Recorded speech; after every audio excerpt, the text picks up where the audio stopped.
Écrit dans la Torah que à minuit, Akadosh Baruch Hu a libéré l'Israël de l'Égypte. C'est-à-dire, à minuit, Akadosh Baruch Hu est passé sur les maisons juives, il a épargné les Béchorés juifs et il a tué l'Égyptien. C'est-à-dire que s'il y avait un Béchor Goy égyptien chez un juif, parce qu'il y avait beaucoup d'Égyptiens qui avaient l'aïmona, ils savaient que ça allait avoir une grande catastrophe, alors ils ont pris leur enfant chez les juifs.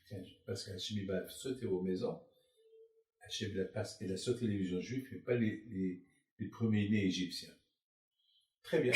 Alors tout ça, ça s'est passé la nuit.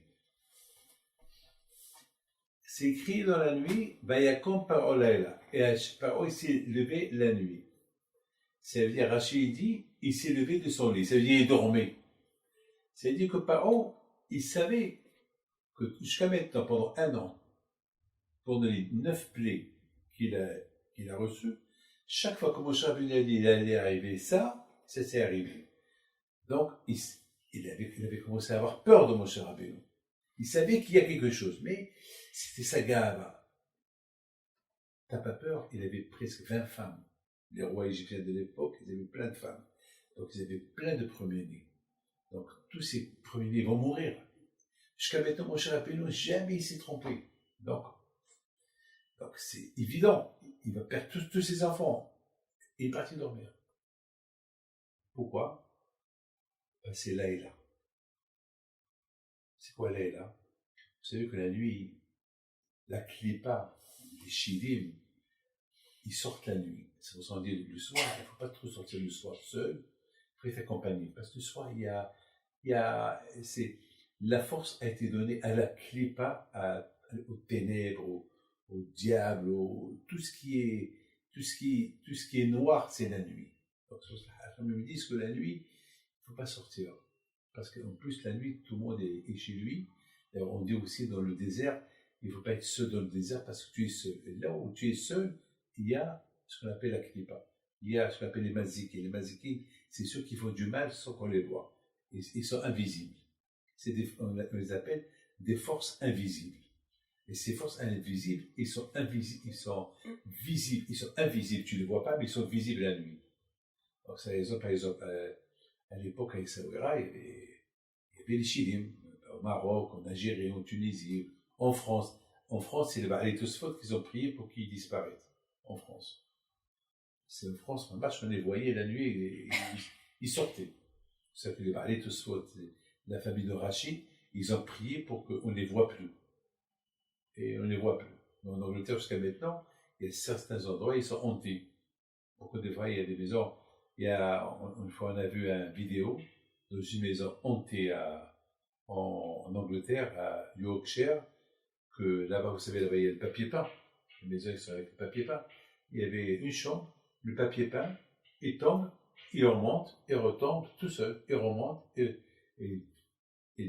c'est des journaux et tout. Ils ont quitté la maison jusqu'à ce qu'ils l'ont détruit, et même qu'ils l'ont détruit, ce qu'ils ont construit là-bas, c'était hanté. Donc, ils ont laissé là-bas un carré que personne n'approche. Jusqu'à maintenant. Il y a beaucoup d'endroits en Angleterre qui sont hantés. À Compagnie, c'est pas ça. Akadosh Baruch Hu, il a fait le coup des premiers-nés la nuit. Pourquoi la nuit? Parce que la nuit, ça représente l'impureté. Et étant donné que ça représente l'impureté, alors Akadosh Baruch Hu,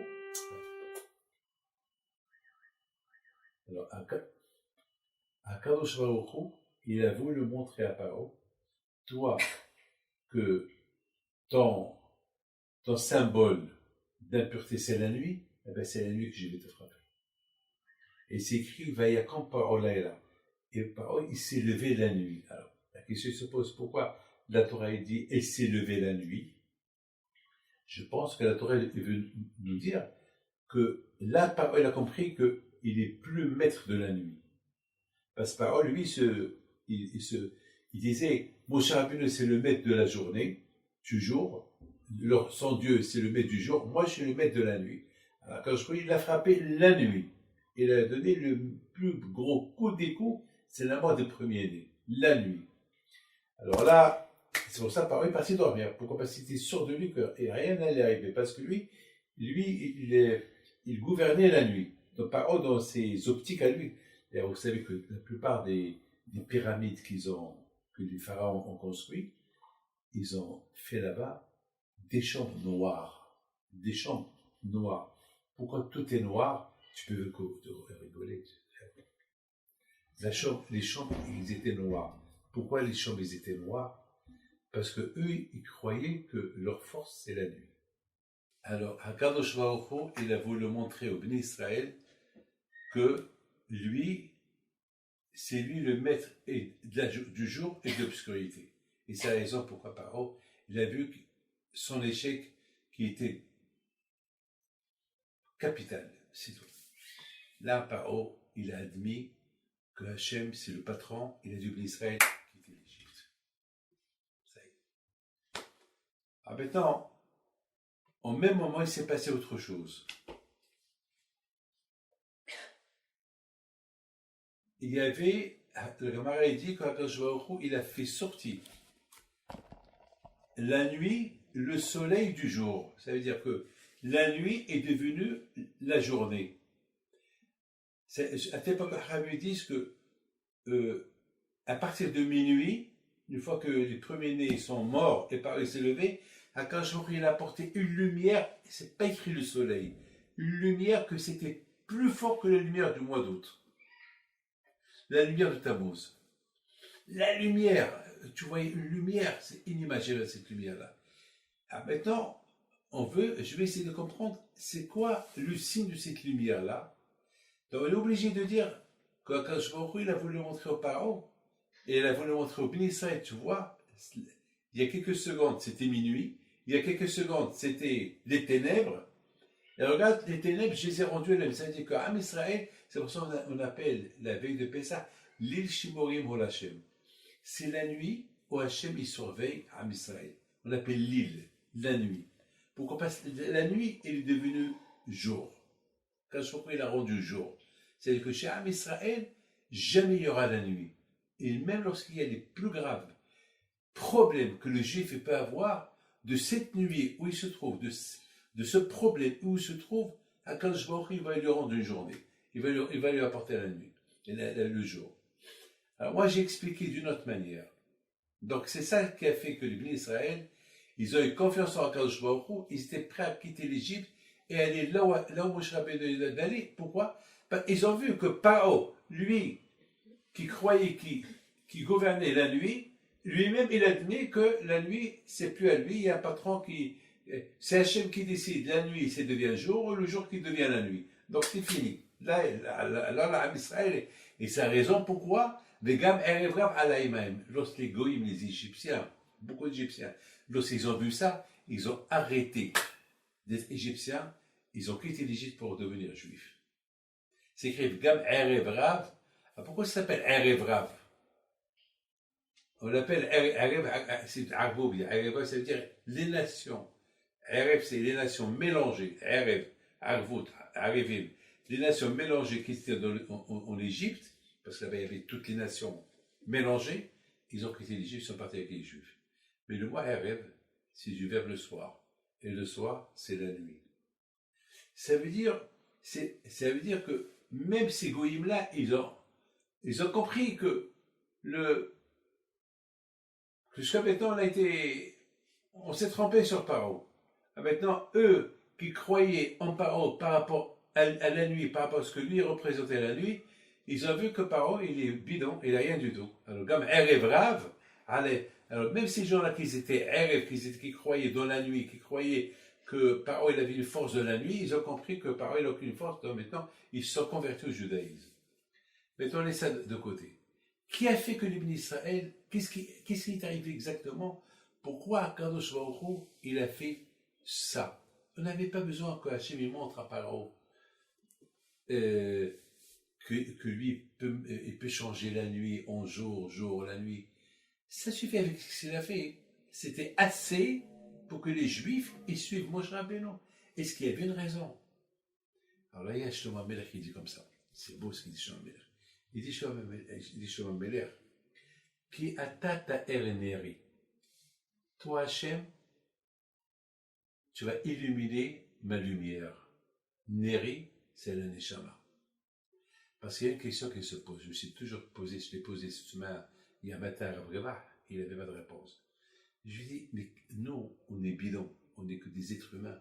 Comment est-ce possible que nous, on a un Neshama de Akash Baruch Hu en nous? On a cette lumière d'Hachem. On a une Neshama. La Neshama l'appelle Ner. Qui Ner Nishmat, une Neshama. Cette Neshama, elle fait partie d'Hachem. Comment, moi, David Pinto, je peux être un Mishkan à Akadosh Baruch Hu? Qui suis-je? Moi, je suis avec un homme. Un homme. Tu sais, c'est quoi quand je crois c'est le feu? Akadosh Baruch Hu, il veut s'installer en moi. Comment Akadosh Baruch Hu, comment, Bichlal, je peux vivre avec cette lumière de Akadosh Baruch Hu? Eh ben, ça, c'est des choses qu'on ne peut pas comprendre. Jamais comprendra comment un homme il peut vivre avec une partie de Akadosh Baruch Hu, avec une étincelle de Akadosh Baruch Hu.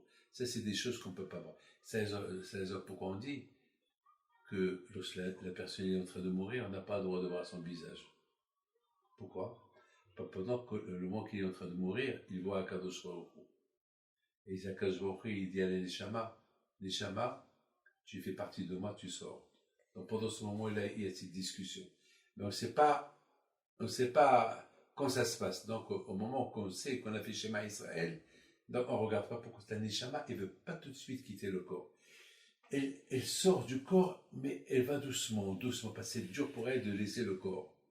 Et quand il est en face, il lui dit, viens. C'est pour ça qu'on n'a pas le droit de se mettre à côté de la tête de la personne qui est en train de mourir. Et surtout, on ne peut pas le voir parce que le mort, il voit encore son âme. Sa Neshama, c'est son vêtement, son âme. Il le voit. Alors, et la Neshama, il fait partie de la cage. C'est pour ça qu'on dit, Keata Hashem Neri. Keata Neri. Toi, Hashem, tu es ma lumière. Avec la Neshama que tu as mis en moi, c'est la lumière. Et cette lumière-là, c'est elle qui va illuminer le corps de la personne. Et c'est ça le miracle. Le miracle, le corps, il est intact. C'est ça le miracle. Le miracle, c'est que le corps, c'est la chair humaine, tu le mets à côté du feu, il devient une grillade, et là, c'est le feu d'Hachem, il n'est pas grillade. Ah ben, ça, c'est quoi que je vais voulu montrer au Israël. Il a fait sortir cette lumière à minuit, cette lumière-là, et c'est cette lumière-là que les Juifs, ils ont suivi. Cette lumière-là, parce que tous les ignanes de la personne, pourquoi la personne, il est loin d'Hachem? Parce qu'Akadosh Baruch Hu, il a fait un secret en lui. Le secret, c'est ce qu'on appelle l'invisible. L'invisibilité, quelque chose que tu ne vois pas. Parce que si tu vois, lorsque tu étudies la Torah, si tu vois la lumière de la Torah, tu brûles, tu meurs. Akadosh Baruch Hu, il a fait que tu ne vois pas tout ça. Tu ne vois pas tout ça. Mais ta Neshama, il voit. C'est après 120 ans dans notre monde, ce qu'Hachem te demande. Et après, tu vas te demander comment je suis resté vivant. Tu vas te poser la question, mais comment je reste? C'est l'une des miracles fondamentaux qu'Akadosh Baruch Hu, il a créé. Il a fait, parce que sinon, on peut pas se battre contre les Sahara. Parce que les Sahara, c'est du feu. Et toi, c'est que de la chair humaine. Comment tu vas combattre les Sahara? Akadosh Baruch Hu, il a donné une Neshama, que c'est du feu aussi, avec le feu contre le feu. Et le feu à toi, il est plus fort que le feu de Yetzirah, parce que le feu à toi, c'est le feu d'Hachem. Donc, c'est pour ça qu'on dit, c'est la raison pourquoi quand il a fait cette lumière, que cette lumière-là, c'est elle qui l'a fait de brainwash. C'est ça qui a lavé le cerveau des Juifs, tout ce qu'ils ont fait pendant 400 ans en exil. C'est ça qui avait le brainwash. Brainwash, le cerveau a été lavé de cette force de paro, des ténèbres, de Paro que même Moshe Rabbeinu, il avait peur de Paro. Il a fallu quoi? Quand je promets à Moshe Rabbeinu, il n'est pas peur, je suis avec toi. Vous savez, on dit à Rosh Hashanah et Kippour, on dit Adonai, Orivi Ish'i Meme'era. Hachem, c'est toi ma lumière. Puis si c'est toi ma lumière, j'ai peur de personne. Dit David, Amon, Orivi Ish'i Meme'era. Si toi tu es ma lumière, j'ai peur de personne. Le problème est si on perd cette lumière. Et cette lumière-là, c'est cette lumière-là que Hachem a créé le premier jour de la création du monde. Hachem a créé une lumière, on ne sait pas où ce qu'elle est. une lumière, veillez or. Pas le soleil, parce que le soleil, c'est le 3 ou le 4e jour qu'il a créé. Mais le premier jour, Hachem, il a créé la lumière. Et là où c'est la lumière? Cette lumière, justement, quand je trouve, il l'a cachée. Ça, c'est ce qu'on appelle Oraganouz, la lumière cachée. Alors maintenant, la question se pose, si c'est la cachée, alors pourquoi tu l'as créée? Quelle est la raison pourquoi tu l'as créée? C'est cette lumière-là que les tzadikim, ils utilisent. Il a Bishon Bayahai, Bibi Ba'alanes, tous ces tzadikim, c'est à travers cette lumière-là, ils vivent. C'est cette lumière-là que Hachem l'a cachée que pour les tzadikim. Hachem l'a cachée que pour les tzadikim. Et c'est ça, et cette lumière-là, il a redévoilé à la sortie de l'Égypte. Cette lumière-là, alors mettez-vous, je vais vous dire, Bohidouche. Alors maintenant, quelle est la raison pourquoi cette lumière que Hachem a créée le premier jour de la création du monde, pourquoi elle a surgi la sortie de l'Égypte? Ça, c'est une question de kabbalistique. Alors, j'ai trouvé la réponse. La réponse, elle est que lorsque Adam Arishon, le 6e jour de la création du monde, il a fauté, alors tout a été embrouillé. Toutes les pistes ont été embrouillées. Le mauvais et le bon ont été mélangés. Il a mélangé tout. Avant la faute de Adam Arishon, il y avait un ordre. Il n'y avait que la Kedusha. Au moment qu'il a transgressé la parole d'Hachem, cette Kedusha, elle s'est mélangée avec la Touma. Donc, jusqu'à maintenant, c'est pas réparé. C'est comme Mashiach. Le monde, le monde a été créé en 6 jours. Le monde, il reste 6000 ans. Lorsque Mashiach il va venir, c'est lui qui va mettre de l'ordre. Mais non, on travaille. Lorsque Hachem a donné la Torah, la plupart des fautes ont été, la plupart des choses ont été mises en place, mais lorsqu'ils ont fait le veau d'or, tout est retombé. Maintenant, lorsqu'Adam Arishon a fauté, la Touma, vite, ils ont pris un peu des étincelles saintes de Adam Arishon et les ont enterrées en Égypte. Ça veut dire les étincelles saintes de la création du monde. Mais n'oubliez pas que dans cette création du monde, il y avait là-bas aussi beaucoup de Oraganouz. Cette lumière qu'Hachem a créée le premier jour et qu'il a cachée, où il a caché? Il a caché dans le monde.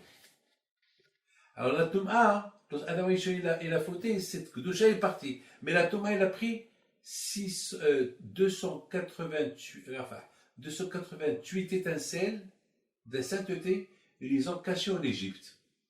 C'est la raison pourquoi les Juifs sont partis en Égypte travailler.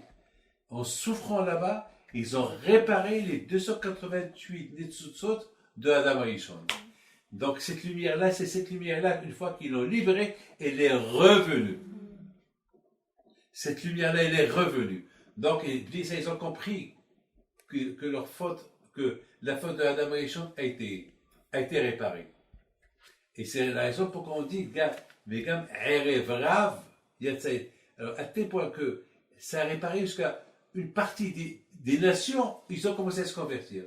Il fallait que les Juifs, ils attendent jusqu'à qu'on reçoit la Torah, et après toute cette lumière-là que Hachem a créée dans le premier jour, elle allait encore revenir. Mais ils ont fait le veau d'or. Donc maintenant, on attend cette lumière avec Mashiach. Maintenant, on comprend très bien d'où elle vient. D'ailleurs, on dit que lorsque les Juifs, il y avait le coup, écoutez ça, lorsqu'il y avait le coup, la plaie des ténèbres, Makat Hosher, c'est écrit que chez les Juifs, il y avait la lumière. Chez les Égyptiens, il n'y a pas de lumière, et chez les Juifs, il y a la lumière. C'est quoi ça? C'est quoi ce miracle-là? C'est quoi ce miracle? Justement, Akash il a fait comme un préface. Vous savez, lorsqu'on écrit un livre, il y a il y a une préface du livre. Akash il a fait déjà une préface que après ce coup-là, ça va être quoi? Ça va être les ténèbres pour les Égyptiens et ce oragano, cette lumière qui a été cachée, elle va surgir. Mais elle va surgir que à la sortie de l'Égypte. Pour le moment, il n'y a que les Juifs ceux qui la voient. Mais lorsque il y a eu Makat Vechorot, alors même les Égyptiens, ils ont vu cette lumière-là. Et cette lumière-là, lorsque les Juifs ils ont quitté l'Égypte, cette lumière-là, elle partait avec eux, elle sortait avec eux, elle sortait avec eux. Et même, elle a été David Amelech, il dit, moi, j'ai pas besoin d'aller à l'université pour savoir qui est Hachem. Qui est R.E. Ça me suffit que je vois le ciel, la terre, ce qu'Akadosh a créé. Ça me suffit pour savoir que Hachem a créé le monde. C'est pas fait que je fais des recherches. Pourquoi? Parce que David Amelech, alayhi shalom, il voyait à travers cette lumière-là, ce Araganous. Ce Araganous qu'il est fait uniquement pour les tzadikim. Il dit le prophète, c'est O Enechem Marom, O Meobarek. Levez les yeux et regardez qui a créé. Voilà, je lève mes yeux, je vois rien. Tu vois rien. Mais si tu as l'aïmouna, ben tu verras. C'est facile. Comme par exemple, imaginez-vous que vous allez à Mars, la planète de Mars. Vous arrivez là-bas, vous trouvez une Rolls-Royce. Vous allez dire quoi? Vous allez dire d'où elle est venue? Ben, elle est venue seule. C'est pas possible. Imaginez-vous, vous ouvrez la Rolls-Royce et vous voyez un chauffeur. Mais qui es-tu là? Ben, je suis venu seul. C'est pas possible. C'est quelqu'un qui est mis là-bas. Donc c'est pareil pour ce monde-là. Pour le Mars, on se pose la question. Et pour ce monde-là, on se pose pas cette question qui a créé tout ça. Il y a ce qu'on appelle une logique. Il y a une logique. C'est que les gens, ils ne veulent pas vivre dans cette logique de la lumière. Ils veulent vivre dans la logique de l'obscurité. Et c'est ça, Paro. Paro, c'est quoi l'obscurité de Paro? C'est faire ce que je veux. Comme il dit Rabbi Haim Moshe Luzzatto, il dit il y a deux sortes de voir, il y a deux sortes d'aveugles. Il y a un aveugle qui voit, mais il ne veut pas voir. C'est un aveugle, parce qu'il peut voir, mais il ne veut pas voir. Et il y a un aveugle qui est né aveugle. Le pauvre, lui, il ne peut pas voir. Il ne voit pas parce qu'il est aveugle. Alors, beaucoup de gens, ils savent ce qu'ils font, mais ils restent aveugles. Ils veulent faire l'aveugle. Alors, c'est ça. C'est la raison pourquoi il a créé une lumière, il a caché. Pourquoi il a caché? Parce qu'il avait peur que les Chaim vont l'utiliser, ils vont rendre cette lumière-là à l'or issu. Vous savez que l'or, il a créé l'or uniquement pour le Beth Amikdash. À l'origine de l'or, c'était que pour le Beth Amikdash, pas pour faire des bijoux. Une fois que, parce que le Beth Amikdash, ils ont créé avec l'or le Aron HaKodesh, plein de choses. Mais lorsque les Juifs, une fois que ils ont, je pense, parce qu'ils ont fait la faute du veau d'or avec l'or, alors Kashri a dit, attends, moi j'ai créé l'or pour faire le Mishkan, et vous avez utilisé l'or pour comment ça s'appelle, pour faire le veau d'or. Alors à un moment donné, Kashri a voulu faire disparaître l'or complètement. Mais comme on sait, une fois que Kashri donne la bracha, il la reprend plus. Une fois qu'il donne la bracha, il la reprend plus. Donc maintenant, la lumière, si Hachem aurait laissé cette lumière, c'est un gros cadeau pour les voyous, cette lumière-là. Avec cette lumière, ils peuvent faire les mille et mille bêtises. Kashri dit non, je ne veux pas faire la même faute que j'ai fait avec l'or. Je cache cette lumière, que les tzadikim seuls, ils vont l'utiliser. Et c'est ça pourquoi des fois, on voit on voit toujours dans le système de la création du monde, on voit toujours dans la Torah, dans la Gemara, on dit Tahazi, Tashma, viens voir, viens écouter. Toujours la Gemara dit Tahazi, viens voir, viens regarder. Tashma, viens écouter. Ou bien par exemple, on dit que lorsque Hachem a créé le monde, lorsque Hachem de la Torah, pardon, c'est écrit ils ont vu les voix. C'est pas possible. Les voix, on les entend, on ne les voit pas les voix. On ne voit pas les voix. On peut voir les voix, on peut pas. Mais on peut entendre les voix. Les voix, on peut les entendre, on ne peut pas les voir. Et à Missa, ils sont arrivés à un niveau de voir les voix. Tellement que le Tzara, le monde était parfait. C'est la lumière, elle est venue, qu'à travers cette lumière-là, ils voyaient la voix. À tel point que même dans le 40e souffle, ils ont vu Hachem. Il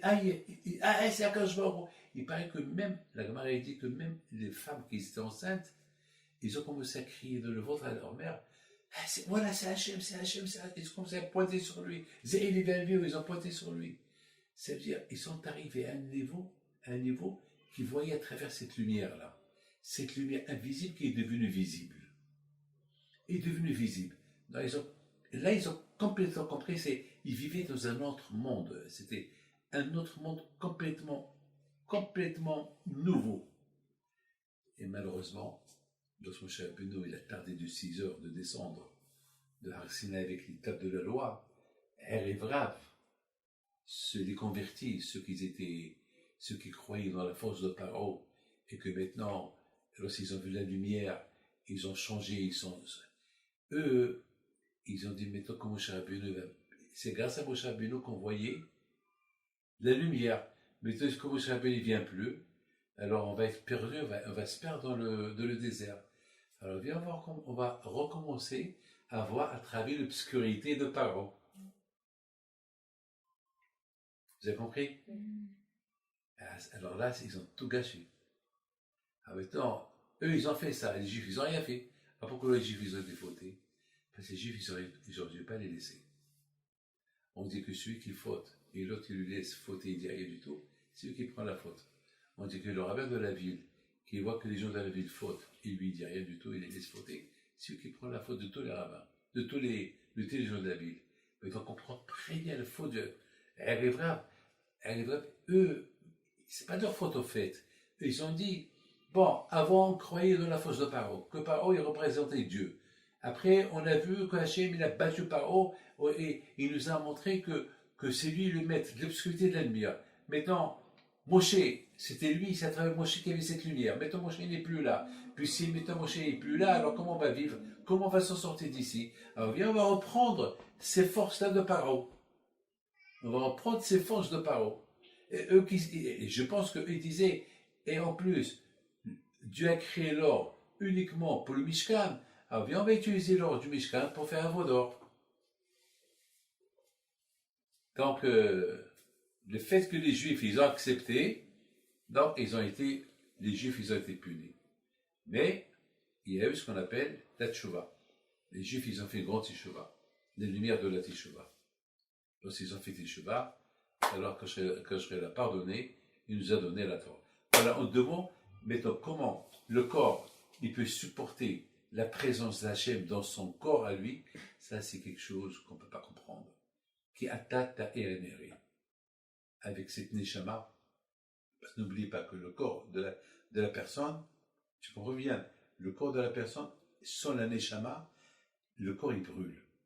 Alors la Neshama, c'est elle qui refroidit le corps pour que Hachem il peut résider dans le corps de la personne. Sinon, ça sera un problème. Le corps il brûle tout de suite. C'est pour ça qu'il dit Shema Melech, qui est à toi Hachem, ta Ereneri. Toi Hachem, qui est à ta Ereneri, ou qui est à ta Neri Hachem. Qui est à ta Neri. Toi Hachem, tu es ma lumière. Ici, je résiste. Si je te résiste dans mon corps, c'est par rapport à l'Neshama que tu as mis en moi pour qu'elle refroidisse mon corps. C'est comme par exemple pour maintenir l'eau chaude, on la met dans un thermo.